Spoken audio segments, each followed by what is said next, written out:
chase and the hunt, and I set the pace when I'm running. I always take what I want and I always give it 100. Don't need a bank, no I'm funded. Play the game like it's nothing. I'm always thankful for something. Don't take for granted, stay humble. Now wake up, it's time to look at the enemy. Look in the mirror if he is no friend to me. It's not working out, maybe it's the chemistry. It's time to break up so I can make a better me.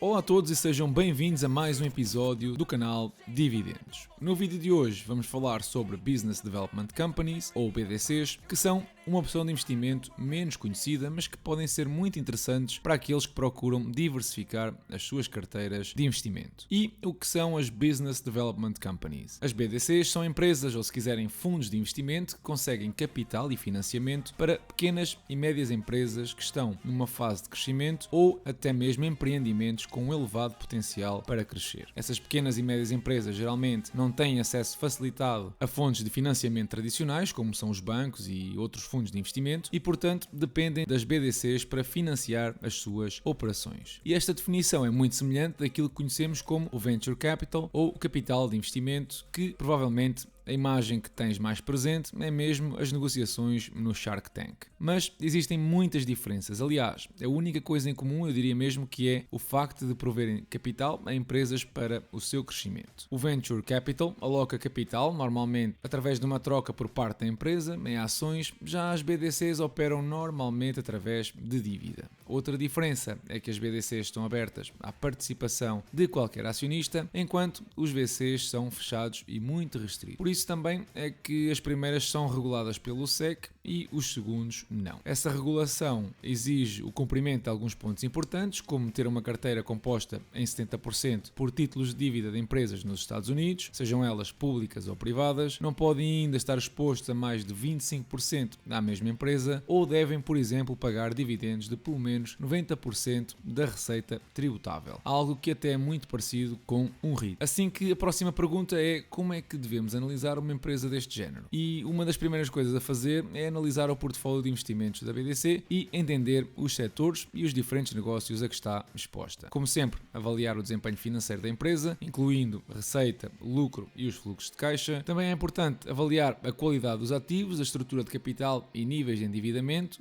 que sejam sustentáveis e, por fim, olhar para o histórico de dividendos, já que muitas vezes pagam dividendos elevados. E isto é também importante para perceber a sustentabilidade do mesmo. Outras coisas, como avaliar a equipa de gestão ou os riscos de mercado, regulatórios ou de crédito, são detalhes mais difíceis de conseguir para quem está a começar, mas que podem ser usados para complementar a vossa análise. Mais à frente, eu já vou mostrar exemplos práticos, mas primeiro vamos ver alguns exemplos de empresas onde podemos investir. E, como é normal, existem muitas empresas, muitos exemplos de BDCs com exposição a diferentes setores da economia. A Ars Capital Corporation, Main Street Capital e a Golub Capital são três das mais conhecidas. Umas com mais diversificação do que outras, com diferentes exposições a cada setor, mas o que não faltam são opções para investir. Mas, antes de qualquer investimento, também convém conhecer as vantagens e as desvantagens. E aqui, uma das principais vantagens de investir neste tipo de empresas é a possibilidade de obter um retorno mais alto do que as opções de investimento tradicionais. Reparem como o dividendo destas empresas é significativamente mais elevado do que a média de mercado. Outra vantagem é a diversificação, que já vimos, e que reduz o risco de um único investimento ser mal sucedido e poder afetar, assim,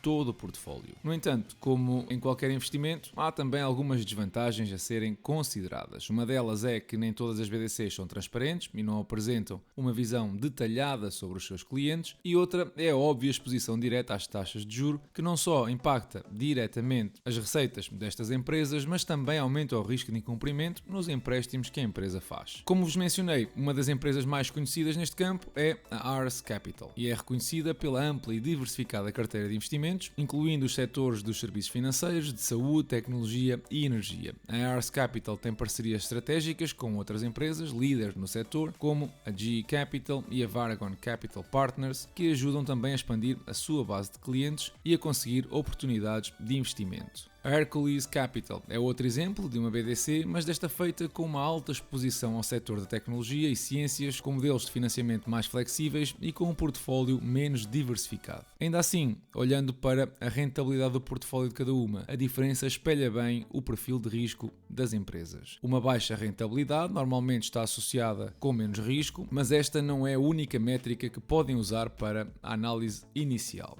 Olhar para o valor patrimonial da empresa, o Net Asset Value ou NAV, como aliás já falei em episódios sobre os REITs, é outro ponto que podem analisar. A expectativa é que uma boa gestão consiga fazer com que este valor cresça ao longo do tempo, sendo que o preço destas empresas andam normalmente no intervalo entre metade a 1,75 vezes o seu NAV. Outra métrica a que há que estar atento é a quantidade de empréstimos que estão em risco, normalmente chamados de Non-Accrual Loans. No caso da Heirs Capital, um dos empréstimos de 148 milhões de dólares entrou recentemente em incumprimento, como podem ver na imagem, e o valor justo foi ajustado de acordo com isso. Para se perceber se o dividendo vai ser cortado ou não nos próximos tempos, podem também olhar para a entrada líquida de capital e olhar para o valor pago em dividendos. O caso da Main Street Capital é de segurança, enquanto a BDC da Hercules Capital apresenta algumas dificuldades. Uma página muito interessante que vocês podem consultar para obter algumas destas métricas é a CEF Data, onde podem estudar rapidamente um BDC e perceber se vale a pena ou não analisar mais a fundo a empresa. Dados como a evolução do NAV, a alavancagem, o histórico de dividendos, a cobertura do mesmo que acabámos de ver, enfim,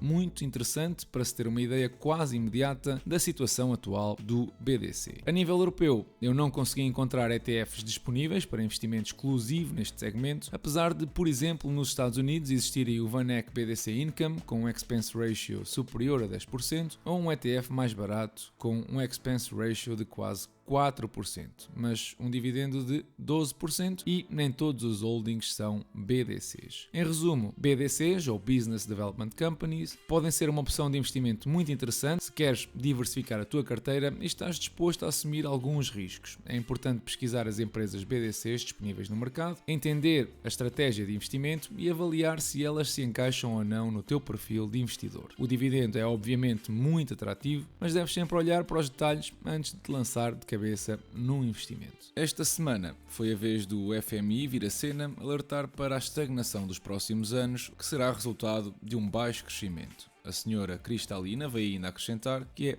impossível que algo não rebente devido às subidas vertiginosas das taxas de juros. E a julgar pela curva das mesmas nos Estados Unidos, a economia norte-americana é um bom candidato. Não importa se usamos o spread entre as obrigações a 10 anos e 3 meses ou a 10 anos e 2 anos. A inversão da curva das taxas de juros é alarmante e só na década de 80 assistimos a algo muito parecido. E vocês sabem o que é que esta inversão significou em 100% das vezes? Uma recessão na economia. Ok, já percebemos. Toda a gente fala numa recessão para aqui, recessão para ali, mas não estão os mercados já a descontar este cenário? Bom, deixem-me mostrar-vos algo que vos pode elucidar muito rapidamente. Conseguem ver aquelas colunas a cinzento? Essas foram as recessões no passado.